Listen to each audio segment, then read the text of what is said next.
তাহলে গরু যদি আমাদের মা হয়, সে আমাদের জন্ম দিয়েছে, আমরা তাকে রেখেছি একটা ঘরে, একটা খাটে, একটা বিছানায়। আর গরু যদি আমাদের মা হয়, গরুকে গলায় দড়ি দিয়ে আমরা বেঁধে রেখেছি গোয়াল ঘরে। আপনি পারবেন আপনার মার গলায় দড়ি দিয়ে গোয়াল ঘরে বেঁধে রাখতে? পারবেন না। মাকে মা বলছেন, কিন্তু কর্তব্যের সময় গলায় দড়ি বেঁধে তাকে গোয়াল ঘরে রেখে দিচ্ছে। বলুন, গরুকে কারা অপমান করছে? মুসলমানরা নাকি হিন্দুরা? গরু যদি মা হয়, বলুন তো, গরুর ছেলে মানে বাছুরটা কে হবে? ছোট ভাই হবে। মার পেটে যে হয় সে তো ভাই হয়। এবার বলুন, গরুর বাছুর হলে, বাছুরটা যদি আমার ছোট ভাই হলো, 21 দিন পরে গিয়ে প্রথম দোয়াটা কতদিন দেন? কতদিন পরে দেন? 21 দিন না? তাহলে আপনার মা যদি আপনার ছোট ভাইকে জন্ম দিত, 21 দিন পরে আপনার ছোট ভাইয়ের গলায় দড়ি দিয়ে পাশে বেঁধে রেখে আপনার মায়ের জননীর গর্ভধারিণীর দুধ দুয়ে বিক্রি করতে পারতেন? আচ্ছা, আমাকে বলবেন না যে আমি হিন্দু ধর্মের অপমান করছি।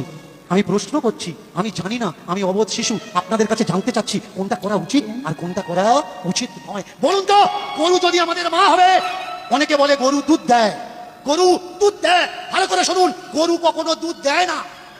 বাছুরকে বেঁধে, গরুকে বেঁধে আমরা দুধ বের করে নিই। গরু আমাদের দুধ দেয় না, অচেরায় পড়ে দুধ বের করতে বাধ্য করাই। আর যদি দুধ না দেয়, লাথি মারে আমরা কি করি? সামনের পা বাঁধি, পিছনের পা বাঁধি। বলুন, যাকে মা বলে ডাকছেন, এই ব্যবহারটা যার সঙ্গে দিচ্ছেন, সত্যি কি ঠিক ব্যবহার দিচ্ছেন? এবার বলুন তো, যাকে মা বললেন।